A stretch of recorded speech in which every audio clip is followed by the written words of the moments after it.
Muy buenas tardes a todas y todos ustedes. Me da mucho gusto darles la más cordial bienvenida a un evento más para conmemorar los 95 años del CEPE enseñando español y cultura mexicana. Nos reúne hoy la presentación del libro Agosto tiene la culpa, del maestro Ricardo Ancira. Ricardo Ancira, la verdad es que no necesita presentación aquí en el CEPE, lugar al que llegó en 1985 tras ganar un concurso de oposición abierto para ser profesor de carrera en el área de español. Hoy presentamos su primer libro de relatos, uno de los cuales, Dios creó los USA, resultó premiado en 2001 entre más de 6,000 participantes en el concurso internacional de cuento Juan Rulfo que organiza Radio Francia Internacional.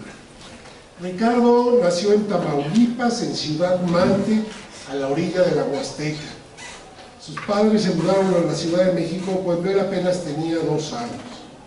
Estudió hasta la secundaria en el ya mítico Colegio Madrid de Avenida Revolución, cuya esencia y ubicación ya presagiaban su rebeldía.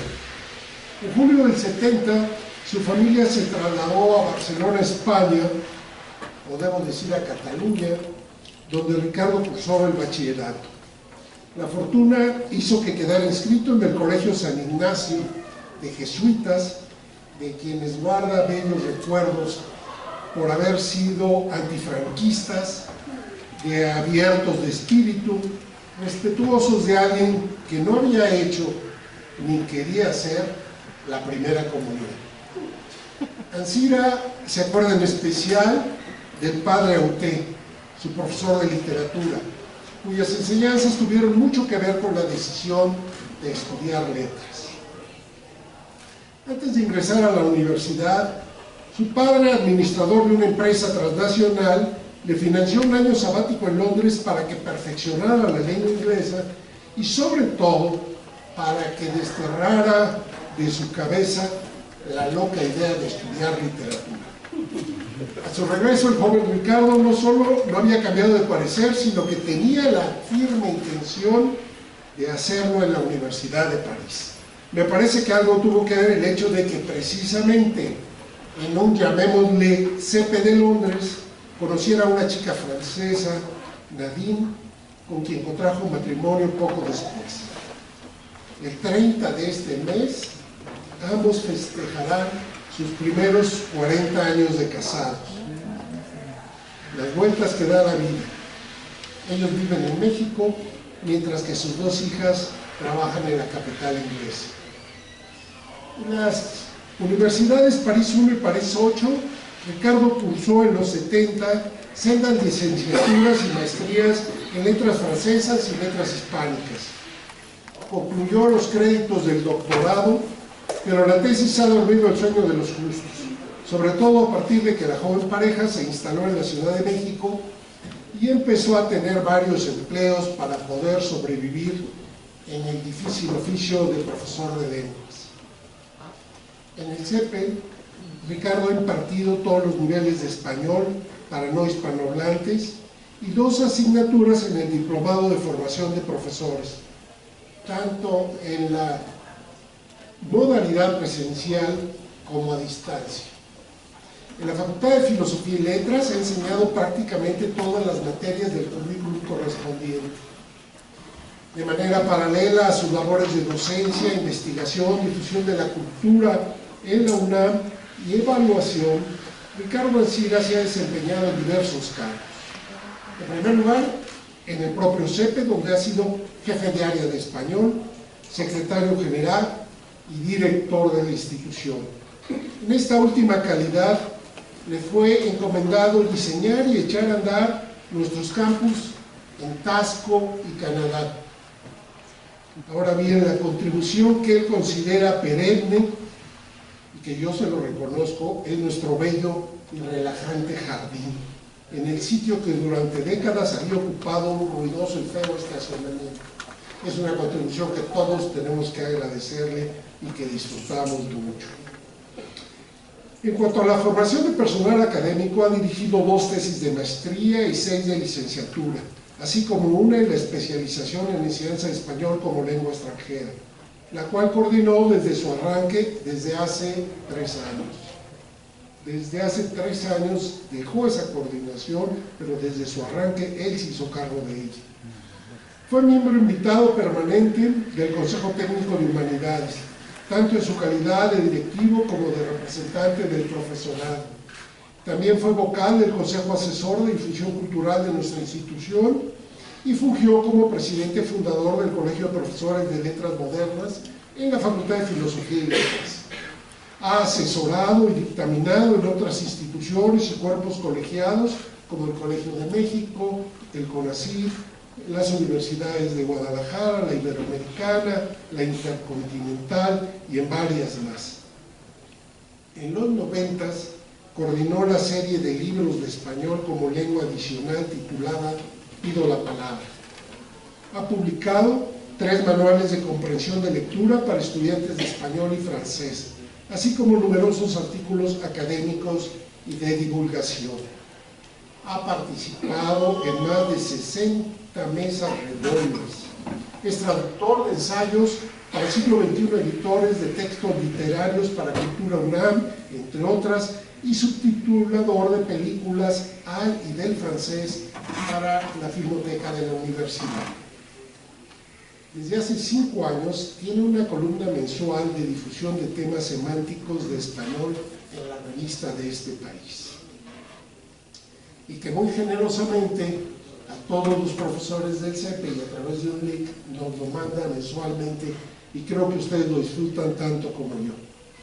Antes había colaborado semanalmente en Milenio Diario, en El Financiero, en el Diario de México y más esporádicamente en las revistas Universidad de México, Los Universitarios, Cultura Urbana en la Universidad Autónoma de la Ciudad de México y Casa del Tiempo de la UAM.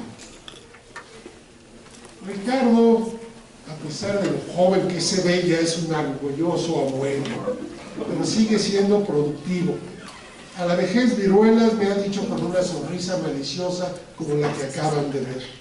Y tiene razón, no solo acaba de publicar el libro de relatos que hoy nos reúne, sino que a principios del mes pasado aprobó el examen de candidatura al doctorado en Letras de la UNAM con la tesis titulada Metáforas animales, vegetales y minerales del habla popular al texto literario, consagrada a la obra de Juan Rulfo. Su tutor es el gran especialista rulfiano Alberto Vital, hoy coordinador de Humanidades. Ricardo Ancira ya ha cumplido pues con la encomienda de tener descendencia, plantar un árbol y escribir un libro. Lo presentan hoy otro eminente rulfiano, Felipe Garrido, decano de este centro, subdirector de la Academia Mexicana de la Lengua y recientemente galardonado con el Premio Nacional de Ciencias y Artes en la categoría de Lingüística y Literatura. Es también Premio Villaurrutia de Escritores para Escritores, entre otros tantos reconocimientos. Es dueño de una enorme obra narrativa y ensayística cuya enumeración nos llevaría toda la tarde. Orgullo también del CEPE es Miguel Ángel Castro, especialista en la literatura mexicana del siglo XIX, quien ha sido nuestro jefe del área de literatura, así como secretario académico en 3 diferentes administraciones del Instituto de Investigaciones Bibliográficas de nuestra máxima casa de estudios. Querido Ricardo, sin más, muchas felicidades por este libro que hoy presentamos, pero sobre todo por una vida llena de realizaciones, de retos, de emociones y de amigos que te queremos mucho. Muchas gracias, Ricardo, por tu consejo, por tu apoyo, por ser mi amigo, y te recuerdo que para muchos de nosotros eres y seguirás siendo el mero mero. Sin más de mi parte, cedo la palabra ahora a Miguel Ángel Castro. Por favor, Miguel Ángel.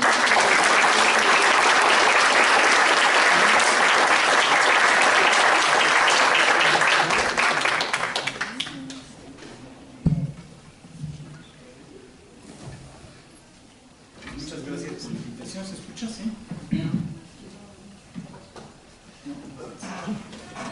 Aquí se oye mejor, ¿ya? Sí. Gracias por la invitación, querido Ricardo, para estar aquí, pues sí, en esta suerte de festejo. Ya el tono de la presentación que nos da el doctor Castañón creo que marcará el que sigue en esta presentación, de amabilidad, de cordialidad y sobre todo de buen humor. Y en efecto yo creo que si este libro se hubiera difundido antes de la jornada electoral del domingo, una de dos: o el INE lo vende más o lo censura, porque yo creo que hubieran tenido muchas preocupaciones pues, los partidos, los candidatos independientes y bueno, todo el Instituto Nacional Electoral. Pero bueno, sí, yo antes de empezar, nada más quiero decirles que el libro me da varias ideas. Creo que también pudo haberse llamado en algún momento Los Raps de Ancira, o bien el título El agridulce Ricardo, porque después de esto me pregunto yo, ¿y quién creó, así como él titula su primer cuento, que, pues como ya lo contó el director, recibió un premio importante, y este en realidad es el primer libro bis de Ricardo, porque este libro ya tuvo una edición anterior. Entonces digamos que prueba de su buena acogida es esta segunda edición, ¿no?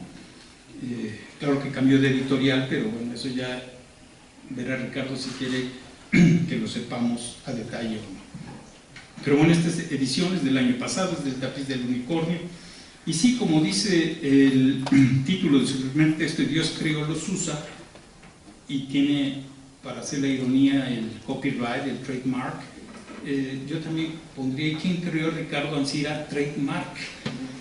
Porque es Ricardo Ancira uno de los medio indios que pueblan este territorio, según Samuel Houston, porque hay una cita que abre este cuento o este relato que dice lo siguiente: ciudadanos de Texas, rompamos ese vínculo que nos une a las cadenas de la Confederación Mexicana. En modo alguno los descendientes del norte deben mezclarse con la masa de indolentes mexicanos, no importa cuánto tiempo vivamos entre ellos. La última gota de nuestra sangre será derramada antes de que nos inclinemos ante el yugo de esos medio indios. Y por eso me pregunto, ¿es Ricardo acaso uno de los medio indios que pueblan este territorio, según Houston o según, ¿cómo se llama? Donald Trump, ¿verdad? Sí. ¿O acaso llegó después y ha conseguido no mezclarse con esos mexicanos? Por lo pronto, como él diría, es un buen vato tamaulipeco. Y así ya quedó en los datos que nos acaba de leer. Ahora bien, el conjunto de los cuentos, yo voy a comentar cada uno de los cuentos para ver si logramos, logro yo invitarlos a la lectura completa de todos los textos. Pero antes quisiera decir que yo siento que este texto de Ricardo es muy setentero, porque a mí me lleva a imaginar el texto como un lienzo, un mural muy al modo de los monos de Rius, donde están todos ahí, a los agachados de Rius, a las canciones de Chava Flores, algunas películas de Riste, e incluso se acordarán algunos de aquella película de México, Ra, Ra, Ra, de Gustavo Alatriste, ¿no? Yo siento que Ricardo pues representa bien a esa generación que, como dice Krause, está ahí aparentemente perdida entre el 68 y el 85. Pero bueno, dentro de ese lienzo entonces tenemos el cuento que abre el volumen, se llama Y Dios creó los usa. Al respecto también me hizo recordar a nuestra querida maestra María Eugenia Gaona, porque yo no sé si se podría considerar este texto un invento chicano o no. Ella ya nos diría. Yo confieso que no he leído ni las novelas ni los cuentos suficientes de hispanos, latinos o chicanos, y en todo caso ni siquiera sé si sigue vigente el adjetivo de chicano. Pero es evidente que hay una producción muy importante ahorita en Estados Unidos, sobre todo en el sur, de textos con Spanglish, el cual ha defendido Ilan Stavans, considerando que es una variante que merece, y a lo cual ya nos dirá Felipe, si es oportuno. En la academia, por supuesto, se oponen a reconocerlo. Pero bueno, hay una literatura ahí muy importante que yo creo que puede aceptar muy bien este texto de Ricardo, ¿no? Ahora bien, en este texto hay una serie de recuentos gráficos que acentúan la forma de ser de estos mexicanos que se han ido de segunda generación, como su personaje Tim Martin, que en realidad se llama Timoteo Martínez, y que en realidad es una especie, a mi modo de ver, de impulso vengador que habita en aquellos sufridos migrantes. ¿A quién venga Tim Martin? Esa es la pregunta. Yo también quiero pues ver si hacemos a final de cuentas un diálogo. Le preguntaría a Ricardo, porque pues como no debo contarles qué es lo que pasa en la historia, pero Tim Martin, digamos que tiene una mala mañana, ¿no? Y bueno, pues hace cosas que, bueno, Ricardo cuenta, pero le permiten plantear un cuadro de consumo desesperado en nuestra sociedad, donde todo adquiere un simbolismo enajenante o absurdo. A mí me llaman la atención la serie de imágenes y síntesis de historias que aniquilan en el sentido existencialista, que yo creo que de alguna manera tiene algo de sus lecturas del extranjero de Camus. Y bueno, el narrador de Dios creó los usa, en realidad es un escenógrafo, digamos, imposible, que junta todo y que por momentos se pasa de burlón, lo cual eso me gusta. Por ejemplo, hay una frase en la que describe la entrada en una escena donde ve en un coro de una iglesia protestante, están unas cantantes evidentemente de color ahí entonando himnos evangélicos, y él las describe como un coro de orcas que mecían cadenciosamente sus togas moradas. ¿Sí? Y además, bueno, la ironía es permanente, dice que entonaban un alegre blues, lo cual ya es una contradicción. O bien, cuando dice, por ejemplo, refiriéndose a Tim Martin, que en lugar de servirle el gimnasio cuando más, le ayudaba a enderezar esa complexión de tamal, al pobre chichimeca fugado de la milpa. Entonces, bueno, este tipo de imágenes así, que bueno, me parece que hacen la ilusión de atenuar las terribles cosas que nos cuenta Ricardo, y eso va dando precisamente el tono de agridulce. Bueno, voy a pasar al siguiente texto, se llama Vivir en el error. Para continuar esta observación que le interesa tanto a Ricardo en nuestra sociedad, abre el texto con un epígrafe que se debe a un eminente político nuestro, Gonzalo N. Santos. Muchos no lo recuerdan, pero sí, los que son del centro de la República, como José Luis Talancón, ahí de San Luis Potosí, de Zacatecas. Bueno, él decía, cuando le preguntaba qué era la moral, y Ricardo lo cita, él dice: la moral es un árbol que da moras. Entonces, ya con eso, pues vamos a entrar. Ahí lo único que mencionaré, que me atrae bastante, es el personaje principal, que se llama Irabien y Salvatierra. Ricardo es, como le interesa mucho la nomenclatura, pues todos sus nombres son de carácter simbólico. El Irabien y Salvatierra sintetiza entonces los rasgos de un político de estilo nacional, los usos y costumbres de un político que sabe que vivir fuera del presupuesto es vivir en el error. Y entonces me parece un texto de denuncia muy preciso, van a disfrutar bastante ustedes si les gusta esta cosa medio extraña que tenemos de leer las cosas que nos desagradan como para desquitarnos. Pues es un texto así que ayuda a sacar un poco de nuestro coraje contra estos personajes que, bueno, pues conocemos todos los días. El siguiente texto se llama El hombre que comió lumbre. Para mí es una espléndida charada a uno de sus influencias muy evidentes, de Jorge Ibargüengoitia. porque se trata de un relato que es entre macabro y asqueroso, porque está cerca del cine gore, así, tiene algo de Leñero y Revueltas, imagínense esa combinación, sin mucha solemnidad, ¿no? Y desde luego yo creo que este es un texto que podríamos decir que se presta para la lectura de los locales, de nosotros, que reconocemos que en el mundo la vida no vale nada. Y lo que me intriga, y claro que también me divierte, es la referencia a los grandes autores universales, porque los personajes que se mueven por ahí son Virgilio, Víctor Hugo, Dante, y no sé por qué, pero se encaja bastante bien y bonito Ricardo con todos ellos, que se enredan como miserables criaturas presas de las más bajas pasiones. Y eso termina siendo muy divertido. El siguiente texto se titula Leda en el estanque. Es una historia de abuso social y de clase, una cenicienta engañada, o la imposibilidad de un personaje. Este texto no deja de despertar cierta indignación, y aunque el narrador y el autor tal vez no les guste mucho, sobre todo porque reconozco a Ricardo, finalmente este relato llega a ser conmovedor.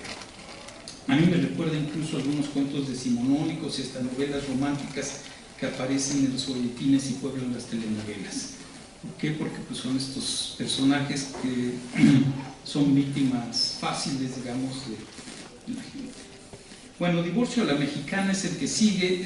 Me parece a mí que es un homenaje a un cómico que alguna gente también de la generación pasada recordaba, que se llamaba Lando Gusanca. No sé si lo recuerdan, era un italiano que antes de que se pusieran de moda en México las películas pícaras, Lando Gusanca tenía. Y bueno, los italianos eran muy dados a ver cómo. Creo que hay una película que de hecho se llama Divorcio a la Italiana, y no sé si fue tu inspiración, pero bueno, este texto de verdad es desternillante, contiene divertidas anécdotas de un hombre que se empeña en matar a su mujer sin éxito. Por ejemplo, la sirvienta, cuando le prepara una trampa para que la mujer muera en la tina, pues la que se accidente es la sirvienta y no la esposa. Sale mal el intento, por supuesto, de quitarle los frenos al auto para que la mujer se estrelle. No funcionan ni las arañas ni las bolas de boliche, todo le sale mal.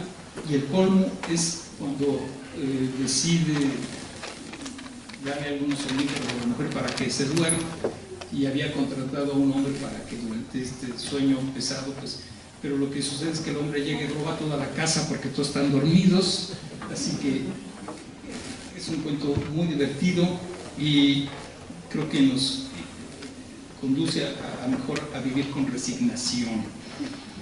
Y bueno, creo que en este texto pues está presente esta, digamos, pluma de Ricardo para recoger estas situaciones, digamos, curiosas, graciosas, ¿no?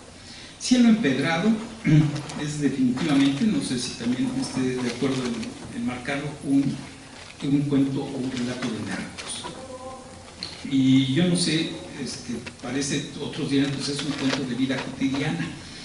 Y la frialdad criminal tan familiar que ha dejado ese humor negro, en efecto, en el texto de Ricardo es como vida cotidiana. A mí me parece que es interesante el personaje del doctor y la descripción simbólica de los lugares. Aquí sí yo me voy a permitir leer un fragmento porque creo que de esa manera van a comprender mejor a qué me refiero con el carácter simbólico de los lugares. Dice: tenía su casa por ahí del viaducto. Los transeúntes fecalmente podrían confundirla con una capilla por sus remedos de campanarios y por el vitral monumental que rendía un rústico homenaje a Cristo, sus apóstoles y a Leonardo. Por eso, dentro, siluetas multicolores bañaban la sala por las mañanas. El silencio y las humedades contribuían para construir un ambiente de sacristía. Dos gatos obesos se paseaban o se acicalaban en la alfombra, cambiaban de color según el sitio que eligieran para echarse. Los hombres también dormitaban casi todo el día entre periódicos deportivos. El mobiliario era adusto. Los sillones conservaban los plásticos protectores. En el comedor, que igualmente olía a viejo sobre una mesita, había un radio de madera grabada. daba la impresión de que si alguien la aprendiera, de pronto sintonizaría el tercer informe presidencial de Lázaro Cárdenas. Se hallaba una de las pocas fotografías de ambos hermanos. La otra se la habían tomado en 1954 en un sótano de la Procuraduría, abrazando a una mujer rolliza y que los miraba orgullosa con ambas manos en los bolsillos del delantal. Creo que en este texto destacan los diálogos de estos personajes, que no les puedo contar mucho, pero pues se dedicaban un poquito a ser, pues literalmente, como dice Ricardo, picadillo de las personas que les encargaban. Y la paradoja del final tampoco la puedo contar, pero créanme que vale mucho la pena. Pero sí, bueno, el encontrar en ese texto esto que podría ser humor negro, pero que ya de verdad no lo es tanto, me parece un acierto de Ricardo. El siguiente texto de Hilaria Ileni, es una simpática historia universitaria, próxima sí a su cuento anterior de Vivir en el error. Los cuadros son sórdidos pero muy realistas. Esta es una historia de amor que transcurre mientras llega el huracán Hillary, no Hillary Clinton, el verdadero Hillary, y que pues tuerce hacia una sencilla historia de amor de buenos seres humanos. Creo que aquí dejó escapar algo de su espíritu universitario en esta historia, Ricardo. Ley Fuga, pues Ley Fuga es, yo creo que la influencia persistente de la canción del Sorullo. ¿Sí? ¿Sí recuerdan la de la historia del negrito? Es el único tuyo. Aquí las frases de Ricardo, como siempre, muy simpáticas, porque para no ser muy discriminador, simplemente se refiere a este joven como test de doble expreso, o niño chahuisco, o Mobuto, que podía haber tenido ese nombre. Yo no sé, supongo que está inspirado un poco en Michael Jackson. También es una historia que revela una dura realidad, y no obstante me intriga el título. Entre mis esfuerzos por encontrar la relación, porque la Ley Fuga para mí pues me recuerda a Porfirio Díaz, cómo era aquello, y no he sido capaz, la verdad, de descifrar. Ya veremos si se trata de la imposibilidad de fugarnos de nosotros mismos y no ser capaces de aceptar nuestra propia identidad. Y también, por otro lado, tiene algo de Dorian Gray, de la compleja y horrorosa historia de Dorian Gray. Y ya veremos si me ayudas por lo menos a mí. Y luego, la entrañable transparencia es el siguiente texto que sigue en el libro. Es un texto que me recuerda a Elmer Gruñón, por un lado, y a Bugs Bunny, que es una combinación de Ricardo Alsina.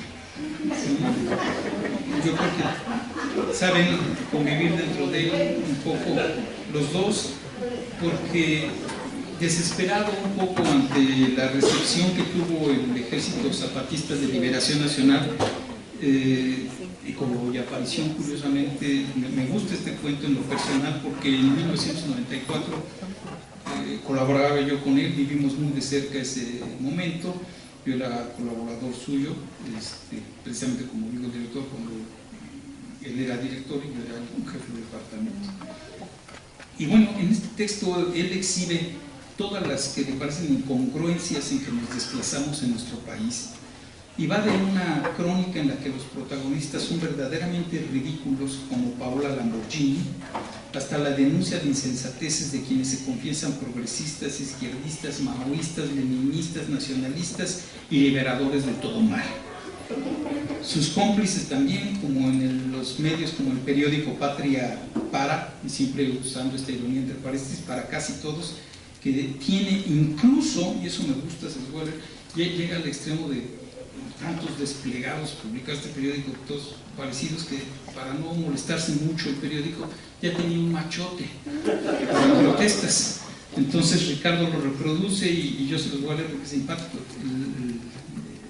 El primer desplegado, pero el machote queda: los abajo firmantes Condenamos enérgicamente el, la, los, las, según prefiera, puntos suspensivos, cometido, cometida, cometidos, cometidas, recientemente por el sátrapa, puntos suspensivos, neoliberal, en puntos suspensivos, con el objetivo de minar al movimiento, puntos suspensivos. Pero sépanlo bien, señores de puntos suspensivos, la sociedad se ha opuesto, se opone y se opondrá siempre a puntos suspensivos. Prueba de ello son las impresionantes manifestaciones y concentraciones populares que han tenido lugar en puntos suspensivos, los días encabezados por nuestro pueblo ha madurado y las sucias maniobras de puntos suspensivos con el inconfesable propósito de más puntos suspensivos no lo arredran. Por el contrario, son precisamente las justas luchas como la de puntos suspensivos, en él, la, lo, las suspensivos que cohesionan al movimiento de puntos suspensivos en su entrañable y transparente lucha contra puntos suspensivos, hasta que logremos el establecimiento del, de la, de los, de las puntos suspensivos, o si no, la muerte. Todos a puntos suspensivos, el, suspensivos, las, suspensivos, horas. Ni un paso atrás en la defensa de puntos suspensivos. Bueno, se muestra Ricardo, yo diría, valiente en este texto. Él sabe muy bien que entre el medio universitario no es fácil, incluso es arriesgado, referirse críticamente a la Revolución Cubana, a Fidel Castro y por supuesto a Che Guevara. Pero qué bueno que existe la literatura y tienen amigos que apoyan la libertad de expresión y no ven mayor problema en publicar esta suerte de divertida diatriba contra el subcomandante Marcos. Un párrafo para calibrar la temeridad de Ricardo. El subvicecuasicomandante Mateo admiraba al mítico guerrillero Lamberto Pibe Guerra. Ambos gustaban mucho a y de las mujeres. Además de ser inmortalizados por Broadway y de moverle las hormonas a intelectuales, con sus efigies se comercializa todo tipo de mercancía. Pero el subvicecuasicomandante Mateo soñaba también con una gran marcha hacia la capital y una entrada triunfal montado en su alazán, rodeado por las cámaras de los corresponsales extranjeros, con los acordes de la Internacional y los vítores de todo un pueblo a manera de soundtrack. Las escenas de algunos episodios, por ejemplo, son muy recomendables, a mí me parece, sobre todo las que muestran la batalla casi final. Él dice este intento de batalla que recuerdan ustedes que al final tuvo lugar. Él dice, lo narra así: los misiles tierra-tierra se perdían en el cenit. Un sopilote se desplomó herido de muerte. El caza FA-001 que salía del hangar en los desfiles, que solo salía del hangar en los desfiles patrióticos, dejó caer 3 bombas en el riachuelo. No hubo víctimas que lamentar entre carpas y ajolotes. Las ojivas no habían recibido mantenimiento desde 1946. El coronel diplomado del Estado Mayor Menor, Leónidas Tijerina, dio la orden de asalto a los fusileros. Queriendo cubrirlos, los 2 helicópteros con que contaban la República de Aztlán enredaron sus aspas en las copas de los árboles y luego se enmarañaron entre sí. Fueron declarados perdidos en combate. Los 19 milicianos del ejército revolucionario rompieron filas y salieron corriendo hacia el monte. Bueno, por ahí. Paso al siguiente texto. Se oyeron las cruces. Esta expresión le sirve al autor, el narrador, para anunciar otra historia de horror en la que se mezclan políticos y delincuentes. Con breves trazos delinea la psicología de los guaruras, sicarios, así como la de el Señor, ese Señor que bien baja de los cielos para poner orden y someter a quienes se supone están a cargo de la seguridad de los ciudadanos. En esta historia de ajuste de cuentas, poco importan los detalles del porqué de la ejecución, importa la escenografía, es decir, la triste existencia de una ciudad. Esto sí me gusta a mí, en particular con Chilango, que hacemos. El pesimismo en la nota de esta historia, que en algún momento me recuerda a Carlos Fuentes de los 60, podemos verlo por ejemplo en esta descripción. Dice: al día siguiente la ciudad amaneció con más grafitis, bastantes adultos menos, pero miles de recién nacidos. Desde temprano las farmacias y tiendas de barrio abrieron sus puertas y se encerraron en sus jaulas. Detrás de ellas los comerciantes esperaban a la clientela con el Jesús en la boca, preguntándose si la plata la recibirían en níquel o en plomo. En los cruceros humeaban los botes de tamales. A su alrededor el pueblo llano se reunía para almorzar y compartir narraciones truculentas y tragos de atole. Los taxis pasaban vacíos. Sus choferes traían a la mano desarmadores que no dudarían, llegado el caso, a utilizar como picahielos, que a su vez hacen las veces de dagas. Muchos lo harían para defenderse, los menos para atracar. Los demás conductores mantenían cerradas las ventanillas a pesar del calor que ya empezaba a ser sofocante. Comenzaba el desfile de mamás que llevaban a sus hijos a la escuela poniéndole más atención a los transeúntes que al tráfico. En los puestos, los periódicos competían las tonalidades coloradas con que ilustraban los asesinatos más recientes.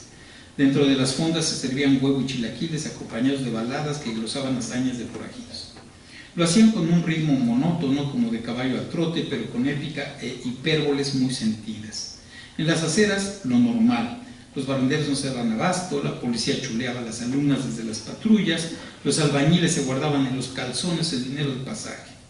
Cada mañana había más calles cerradas al tránsito y los vecinos contrataban vigilantes privados, aunque meses después requerían nuevos vigilantes para que vigilaran a los vigilantes.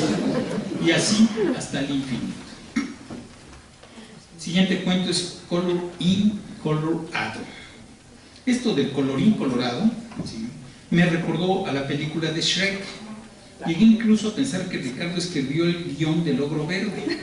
Y aunque no desfilan ogros, ni encontramos reyes, ni princesas, ni enanos, lobos, puerquitos, ni papá oso, mamá oso y niño oso, un dragón y en fin, es una charada en la que el narrador censura una clase rica que en nuestro país no para en autocomplacencias. Dice, por ejemplo, un par de líneas: pero dejémonos de cuentos. El asunto es que la heroína de esta historia, y entre paréntesis, no me refiero a la sustancia que vendía el futuro esposo, se casó con el príncipe. La boda fue suntuosa, como dieron cuenta las 1800 revistas del corazón existentes, por solo mencionar las nacionales. Como untuosas resultaron las ganancias adicionales para los bancos acreedores. 1001 días con sus noches duraron las nupcias, que fueron amenizadas por cantantes y grupos musicales. Es muy breve este texto, pero muy divertida. El siguiente se titula A hierro muere. El título de esta historia me desconcierta, porque se trata de la historia de una sufrida mujer que se presenta a la triste existencia de las sirvientas domésticas. En lo particular, la vida de las criadas maltratadas desde hace cientos de años y que ahora con falsa piedad las llaman chachas, de muchacha, y en ratos de enfado se les denigra a gatas. Me gusta que Ricardo le dedique un relato a estas mujeres por dos razones: la elemental y obvia, porque es justo hacerlo, y un autor tan interesado en el malestar social como Ricardo es natural que lo haga, y por otro porque es un autor que yo estudio desde hace más de 2 décadas, Ángel de Campo, y que escribió 2 relatos sobre sirvientas entre 1894 y 1897. Sirvientas que durante una generación, más o menos la nuestra, se adaptaban a una ciudad agresiva e indiferente. Su sacrificio en verdad las hacía mujeres santas, pues consagraban sus vidas a las familias que las explotaban. Dicen aparte, por ejemplo, conforme pasaban los años, Teresa fue subiendo en la escala social. Sus primeras patronas eran de medio pelo, pero después llegó a alternar con recamareras, nanas, cocineras y choferes uniformados en residencias con albercas, alacenas como supermercados y escoltas encorbatados. No le importaba el trato que le dieran, indiferente, despótico, cordial. De novata consideraba a sus patronas como madres, décadas después como hijas y hasta como nietas. En 2 o 3 ocasiones planchó para señoras a quienes había dado el biberón. Y bueno, ahí mi duda, espero comprender por qué a hierro murió doña Teresa. Ya espero que Ricardo me lo explique. Siguiente texto, Entre céfiros y trinos. Bueno, pues todos ustedes saben que hace referencia a una canción patriótica, ¿no? Y bueno, este es un texto que tiene un durísimo arranque, porque lo primero que dice Ricardo es: una de las calamidades más atroces que puede abatirse sobre un ser humano es nacer en México. Y sí, pronto nos advierte el narrador que tratará de explicarnos, que no nos azotemos de pronto, ¿no? Y bueno, yo creo que este es un diálogo de Ricardo con las autoridades de esta ciudad, de este país, del mundo y hasta por momentos del universo. Es la historia de México en una cadena de desorden. Vean ustedes, por ejemplo, este texto que teje para los amantes del español, puras subordinadas. Dice: y la ambición, atributos imprescindibles en nuestros adalides, no solo cuando el PAN desbancó al PRI para aplicar más eficientemente sus políticas, que a su vez surgieron después de 70 monárquicos años de revolución institucionalizada que a principios del siglo XX desplazó del poder a don Porfirio, no don Arnulfo, don Porfirio, que estableció una dictadura después de haber sido paladín en el combate a la intervención imperial de los franceses, que se disputaban con los yanquis el control de la República Liberal, que el presidente Juárez logró establecer luego del periodo de inestabilidad, que se enseñoreó de la joven nación tras la guerra de independencia, que organizaron contra España los hijos de españoles, que sojuzgaron durante siglos a los habitantes originales de estas tierras gracias a las alianzas que, después del desembarco, tejieron con indígenas explotados por los mexicas, que eran los chilangos de entonces, y que llegaron al Valle de Anáhuac siguiendo las instrucciones de los dioses que separan. Cierra este libro, que desde el título anuncia una búsqueda de explicaciones o culpas, una sentencia lapidaria, y dice: y es que México es un país sin ley. Mejor dicho, es uno donde hay demasiadas leyes que nadie respeta, ni las autoridades ni los ciudadanos. Y como concluye con la ratificación de una broma o chiste indispensable como remedio para no morirse de pena, en todo caso matarse de risa, como lo hace Ricardo, que así lo cuenta. Es un poco de su biografía literaria, por supuesto. Me parece, dice, que es momento de revelarle a usted, señoría, que sí, ciertamente tuvo lugar aquella mítica reunión en la que Dios distribuyó bienes y males entre las naciones.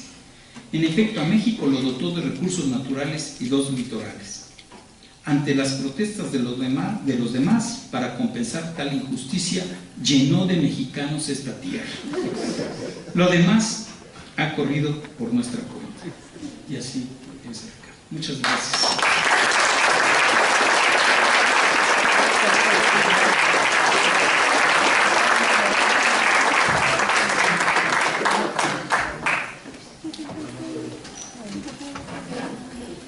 Antes de entrar al salón, bueno, más bien salí para comprar un ejemplar de Agosto tiene la culpa. Asistir a una presentación de un libro y no comprarlo es uno de los actos más arriesgados que podemos hacer, el infortunio, la mala suerte y todo lo demás cae sobre la cabeza de todos aquellos que, teniéndolo a la mano, que más cerca no puede estar, abandonan el lugar sin llevarlo. Si lo llevan firmado, mejor todavía. Si no lo firman, no importa, ya podrán encontrar a Ricardo aquí después, pero nunca, jamás en su vida volverán a tener el libro así al paso para que puedan adquirirlo. Ojalá se pongan a salvo de los horribles males que pueden caer sobre ustedes si no adquieren. Agosto tiene la culpa. Yo busqué Agosto tiene la culpa por todos lados del libro, porque creí que era un cuento que venía en el libro, y descubrí que no, que Agosto tiene la culpa es el libro. Entonces empecé a especular por qué se llama Agosto tiene la culpa.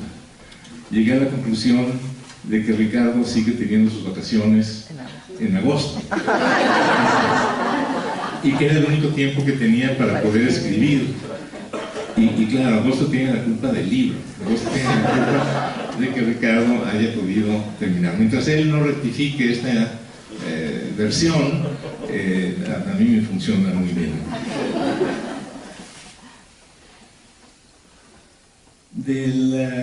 minucioso recorrido que el maestro Miguel Ángel Castro hizo a lo largo del libro, queda clarísimo que Ricardo Ancira es un hombre desencantado, es un hombre que reprueba el mundo en que vivimos. El mundo en que vivimos, no solamente el de la ciudad o el del país, o el de nuestros vecinos, los Estados Unidos, que en esta escuela son triple o cuádruplemente vecinos. Si hemos convivido a lo largo de muchos años con muchos norteamericanos aquí, hemos ido a San Antonio, hemos ido a estar con ellos también en Taxco, en fin. Hay cuentos en el libro que revelan el profundísimo conocimiento que Ricardo tiene de esas dos naciones y de lo que sucede en la frontera entre esas dos naciones. La frontera física y la frontera que se da cada vez que estamos frente a frente, un norteamericano y un mexicano.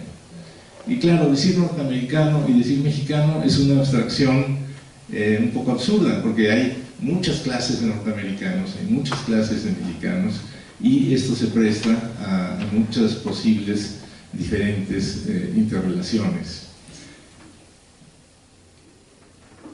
Hay un mecanismo básico en toda la literatura de Ricardo.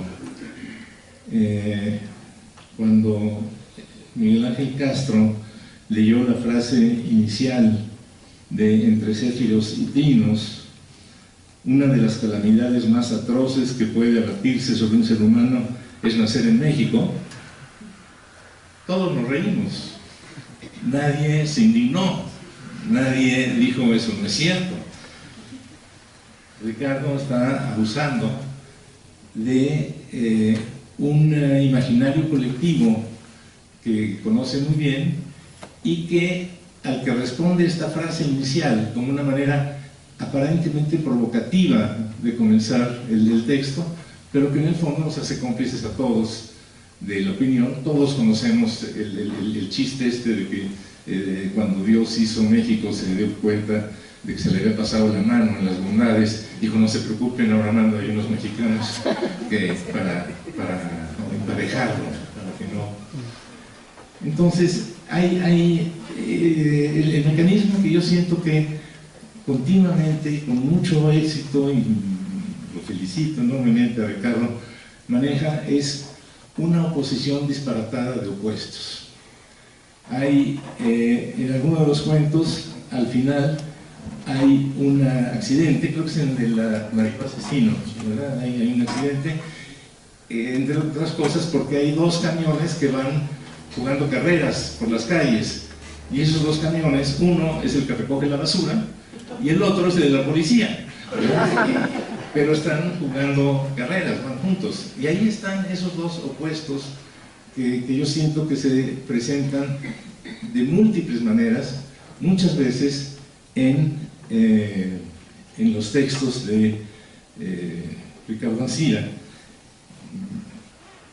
que yo espero que se multipliquen. Espero que este sea el primero de muchos libros. El doctor Mota les pidió que lo dejaran solo. Cualquier lector frente a esa frase, yo no sé ustedes qué imaginan, pero yo imagino que el doctor Mota es un hombre absolutamente, es un doctor. El doctor Mota les pidió que lo dejaran solo, colocó su instrumental sobre una mesa al lado del cadáver y prendió un cigarrillo. Ahí ya empezamos a ver que algo, que un doctor fume es normal, está bien, fumar no es tan grave como se dice, yo creo, y entonces los doctores fuman a veces, o sea, hay doctores que fuman. Lo que este doctor está a punto de comenzar es la mutilación del cadáver de un narco asesinado por narcos. Y claro, hay que tomar en cuenta que nosotros leemos el libro de Ricardo en un contexto social donde todos los días tenemos una abundante información sobre las andanzas de los narcos por muchas vías, por lo que llega la gente y nos cuenta, por lo que leemos en el periódico, si somos suficientemente anticuados, o por lo que vemos en los noticiarios de televisión, en las redes sociales. Es decir, son parte de nuestra vida. No solamente los narcos, sino todos los otros horrorosos personajes que aparecen en el libro. Los políticos corruptos, los ladrones, los policías que en realidad son ladrones, o los ladrones que se disfrazan de policías, etcétera. Hay una especie de bestia maligna en el fondo de este libro, y creo que en el fondo de todos nuestros males, que es la simulación. Yo creo que nada nos hace más daño que la simulación. Están acostumbrados a que las cosas parezcan y no sean, a que hagamos como que trabajamos y no trabajamos en realidad. Hacemos como que ganamos un concurso, en realidad no hubo ningún concurso, en realidad estaba arregladísimo todo lo que iba a suceder. Es un acto ritual, es una ceremonia, se cumple con requisitos de protocolo, pero lo verdaderamente esencial, eso está simulado. Y en muchísimos lugares del libro, lo que hace Ricardo, a veces con una brusquedad confortante, es destapar esas simulaciones, esas maneras de, no podemos decir de engañarnos, porque unos y otros sabemos que estamos simulando de los dos lados. No nos engañamos, sabemos lo que estamos haciendo, pero lo vestimos, lo tratamos de hacer algo más civilizado, algo más moral, no en la opinión de los árboles santos, ¿no? Sino ese mismo epígrafe, la moral es un árbol que da moras, sintetiza esa manera de armar mancuernas de personajes o de actos o de situaciones que se repelen unos a otros, pero que Ricardo aprovecha con gran maestría. Yo admiro mucho los cuentos de Ricardo Ancira. Miguel Ángel Castro leyó unos párrafos de Cielo Empedrado, ¿sí, verdad? Yo voy a leer otro pedazo de Cielo Empedrado para, por un lado, ejemplificar todo lo que he estado diciendo, y por otro, dar a probar lo que es el libro que estamos presentando. Es este mismo cuento que comienza diciendo que el doctor Mota les pidió que lo dejaran solo.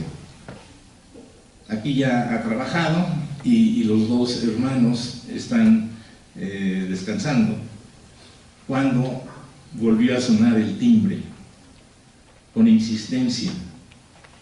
Mientras uno de los hermanos se acercaba sin prisas a la puerta, el otro sacaba del cajón una 9 milímetros. Por la mirilla supieron que era la Yola, su ahijada. Entró llorando. Me tienen que ayudar, padrinos, gimió mientras los buscaba con los brazos. Mi mamá me va a matar. Pásele, mija, pásele, cálmese y siéntese. Le dieron azúcar para que se le pasara el disgusto, y ella comenzó a contarles. Esos gestos de cariño y de solidaridad familiar, pasar a la hijada, sentarla, darle azúcar, parecen extraños en personajes que creeríamos despojados de todo rasgo humano por el oficio que tienen. Un oficio que termina con el trabajo del doctor Mota para desaparecer los cadáveres, para conservar como trofeos algunos manos o cabezas u otras partes del cuerpo que sean conservables.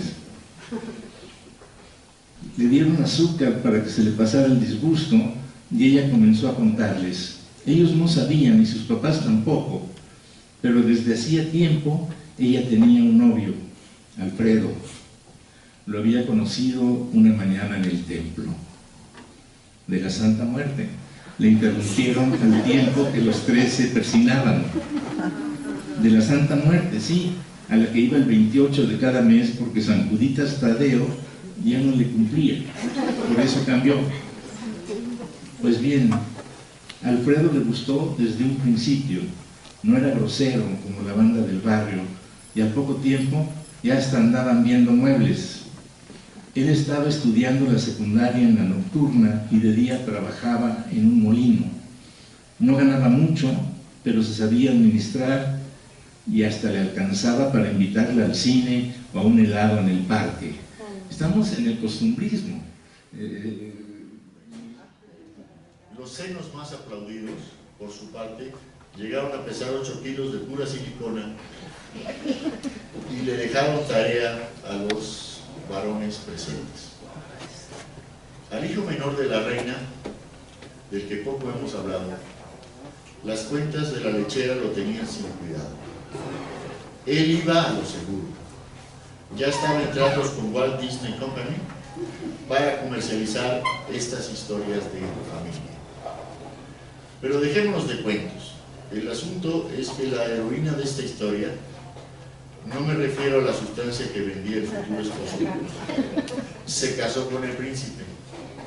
La boda fue suntuosa, como dieran cuenta las 1800 revistas del corazón existentes, por solo mencionar las nacionales. Como untuosas resultaron las ganancias adicionales para los bancos acreedores.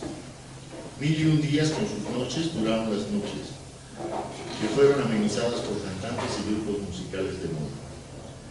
Los distinguidos miembros de la clase política, que en ese entonces se llamaban cortesanos, eran al mismo tiempo los promotores, cónyuges o padrotes de dichos artistas.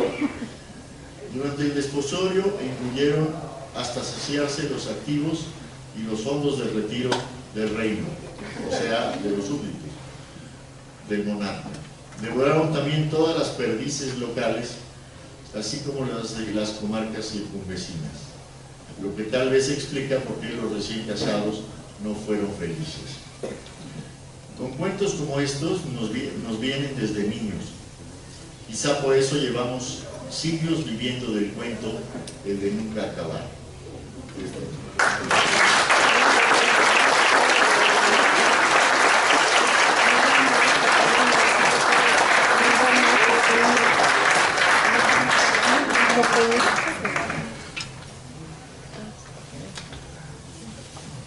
Bueno, espero que lo hayan disfrutado tanto como un servidor, la presentación del libro, los comentarios acertados de Miguel Ángel, de Felipe Garrido. Pero todavía nos quedan unos minutos, Ricardo, y estoy seguro que algunos de tus compañeras que están aquí quisieran hacer algún comentario, alguna pregunta y disfrutar más de tu inteligencia y bueno. Así que abro con mucho gusto el foro y si alguien quiere hacer un comentario o pregunta. Ya sabes quién es él, mi favorito. Y todas las intervenciones. Gracias. No es que te esté preguntando, por favor. Hola, buenas tardes. Yo también tenía esa pregunta de por qué el título era así de agosto. Qué bueno que lo aclaras, pero entonces ahora te cambiaría la pregunta. Yo cuando leí los relámpagos de agosto, una lectura inicial, leí ese libro de Marco Figueroa, la poeta, de la Chianchi, y una de las opciones para vivir en México. Eso me llevó a otros escritores similares, como también de aquí de la UNAM. De hecho, uno de tus cuentos recuerda mucho su libro de Un tipo de cuidado, que son unas aventuras que suceden aquí en la UNAM. ¿Tú qué pasó cuando leíste ese libro? Porque, o sea, te está dejando secuelas hasta el día de hoy. Esa es una pregunta. Y la otra es, mientras leía tu libro,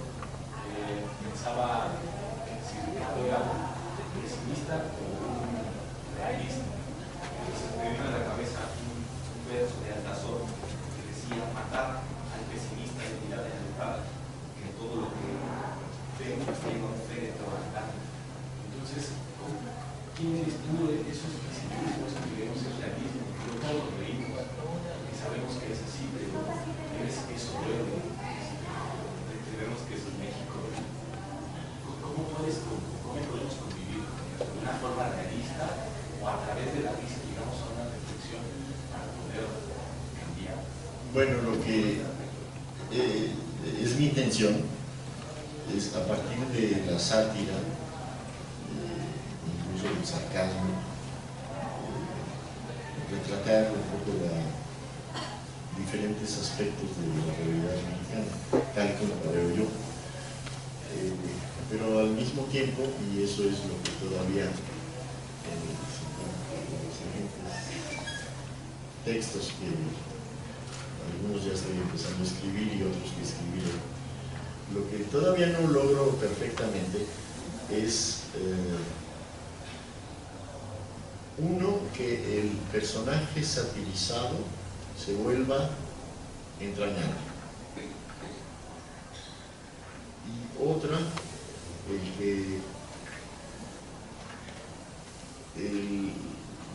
se alterne la risa con el mal sabor de boca, o la sonrisa con el mal sabor de boca, tal vez como para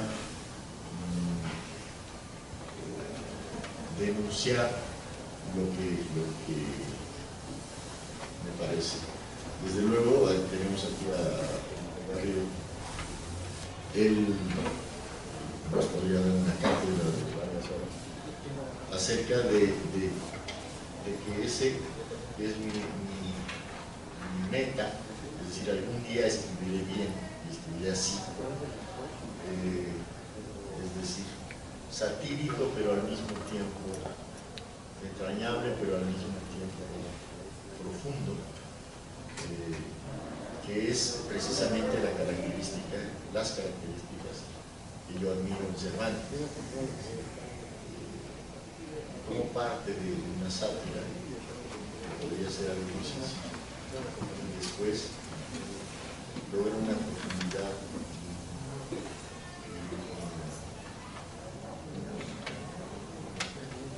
o en Cándido de Voltaire,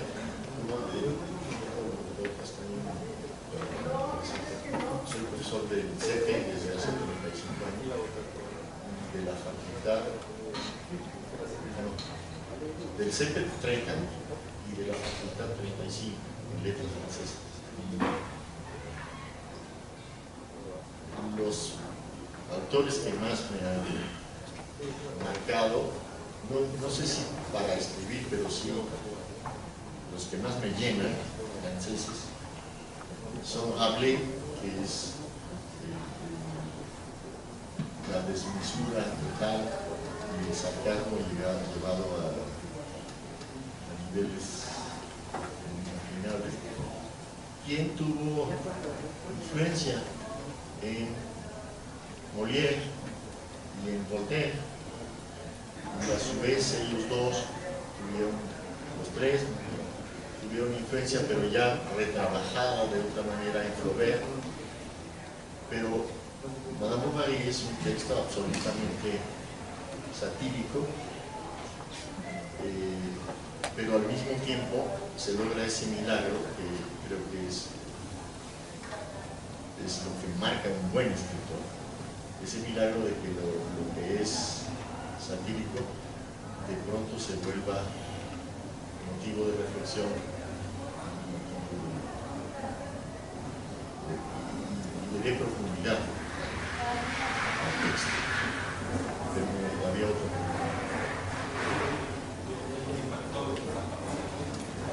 A mí me impacta, bueno, como estaba Agosto tiene la culpa, los relámpagos de Agosto, tomé ese texto de Barrio Hueca. Considero que es uno de los grandes escritores humorísticos, es una palabra demasiado chica.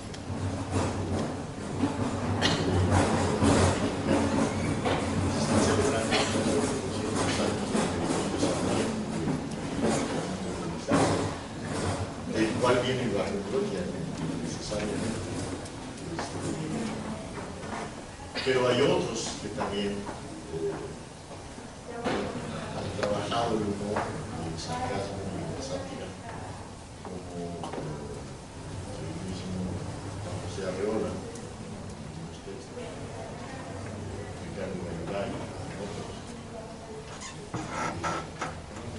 Cuando yo dije, no tenía la idea de que no parecía un texto entero, era simplemente sigue siendo todo lo que está contado y es absolutamente vigente. Por eso se está sucediendo hoy y sucedió en las elecciones Y va a suceder en los días siguientes a las elecciones. ahora que mencionas el Periquillo Sarmiento, a mí me produce una enorme tristeza cada vez que regreso al Periquillo Sarmiento, darme cuenta de que los problemas de los que se ocupa Lizardi son los que tenemos hoy. Entonces esos 200 años socialmente no hemos podido cambiar, porque ya en época de Lizardi se sabía que eso estaba mal, que la corrupción y que las cárceles y que cada uno de los amos del Periquillo muestra parte de los defectos, el médico, el abogado, el sacerdote, pero es una novela totalmente vigente. Y esto también, por supuesto. Gracias. Sí, no sé si respondí a las preguntas, pero digamos, el libro aquí está, pero los objetivos que tengo todavía no los cumplo a cabalidad. Todavía no logro hacer reír y llorar, o digamos, simultáneamente.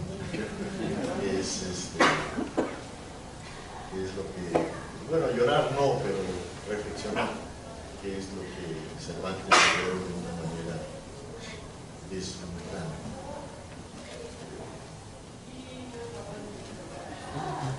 Y ya dije de la literatura francesa, mis autores favoritos de la literatura. Creo que las literaturas mexicana, española, hispánica en general, en donde se manifiestan más es en el humor. Pero eso es un asunto cultural. Los hispánicos nos referimos hasta nosotros mismos. Por mucho tiempo en México el espacio para poder descargar ciertas situaciones los cómicos porque hacerlo por los caminos puede tener consecuencias demasiado graves. Hacerlo en la carta también tiene consecuencias a veces, pero era como un espacio tolerable, eso ahí se valía. Y bueno, nuestros alumnos extranjeros, de los cuales hay algunos aquí, una de las cosas que siempre comentan es la inclinación que tenemos los mexicanos, incluidos los profesores, en bromear. Es decir, al principio a un extranjero asiático, por ejemplo, le parece extraño que un profesor haga bromas, pero eso forma parte de nuestra cultura. También fue muy defensivo en los tiempos de la dictadura perfecta. La válvula de escape, bueno, estaban las capas, estaban los chistes, es decir, los mexicanos fabrican chistes minutos después del acontecimiento. Y además se difunde y circula y todos nos reímos. Y es una forma tal vez de catarsis. Como es difícil cambiar la realidad, mejor desprestigiar a los actuantes de la realidad. José Luis Tarracón, por favor. Bueno, aprovechando que hizo favor de darme la palabra, no, pues felicitar al autor porque ha demostrado una sabiduría a través de su vida académica que está justamente alrededor de la carcajada y del humor, de la inteligencia, y que empezó también trabajando precisamente con algo que resulta a veces incomprensible a los extranjeros, que es precisamente el juego que significa en el lenguaje el asunto del albur. Es otra forma de estar en el mundo riéndose de la realidad y del mismo lenguaje y de lo que se pueda armar con el doble sentido que el lenguaje trae. En ese sentido, bueno, Ricardo bien ha sembrado, ya cosechado en esa línea que, como ya bien señaló, pues el maestro Iván y tantos otros han estado precisamente cultivando esta actitud crítica en donde se alimenta la carcajada con la reflexión filosófica. El reír es uno de los actos más radicales en términos de que una buena carcajada sacude las células, sacude el organismo, pero también crea conciencia, ¿no? Holderlin decía que el hombre cuando sueña es Dios, cuando piensa es un mendigo, pero creo que la carcajada y el juego del lenguaje el hombre nos lleva a la tranquilidad y a su totalidad de una reconsideración de esa naturaleza. Felicidades, Ricardo. Gracias. Bueno, pues estoy seguro de que ustedes han disfrutado esta presentación, pero estoy seguro de que disfrutarán más si a la salida compran el libro, leen y verán qué deliciosos cuentos, y encontrarán, yo lo disfruté muchísimo, esta inteligencia, esta ironía, este sarcasmo, este realismo, este costumbrismo, esta descripción que hace Ricardo con tanta inteligencia, y se van a ir del primero al último de una manera muy ágil. Silvia todavía quiere hacer el último comentario antes de que nos vayamos. Por favor, doctora. Bueno, espero que no. Pero de eso se puede salvar en 10 minutos. Nada más, bueno, aprovechando que están aquí los literatos, lo que nos leíste, bueno, que ya nos ha regalado estos libros terminados. Siempre me ha dado esta impresión de tu escritura, como decía Felipe, que es muy actual. Y más bien, bueno, yo desde el punto de vista de la historia del arte, las artes visuales, estamos considerando toda esa parte de la deconstrucción. Entonces, para mí es como, lo ubicaría este cuento que nos leíste como la deconstrucción justamente posmoderna. Ahora, esta discusión si ya la posmodernidad o no, ustedes los literatos así la consideran o ya se acabó, toda esta discusión que hay, pero para mí estás deconstruyendo toda una serie de valores que creíamos, bueno, de verdad, ¿no? Porque no es únicamente el ejemplo del siglo XX, sino estamos viendo de muchas otras partes que pues comprender. Entonces a mí me suena como un lenguaje muy deconstruido y por eso muy interesante y muy actual, ¿no? Y tan rápido, dices, quiero llegar a una reflexión, pero justamente en la propia lectura del cuento estás actuando como los medios, o describiendo como los medios de comunicación. O sea, los memes son así, instantáneos, ¿no? Y circulan inmediatamente. Entonces, no quiere decir que no haya una reacción, la hay y hay una reacción inmediata. Claro, eso al llegar a una reflexión más profunda puede ser que tendrías que reconsiderar quizá de lo que tú nos has dicho, cuentos no tan breves, ¿no? En ese sentido, para llegar a una reflexión profunda o crear un personaje entrañable, ¿no? Pero bueno, voy a Bueno, pues nuevamente muchísimas gracias a todos ustedes.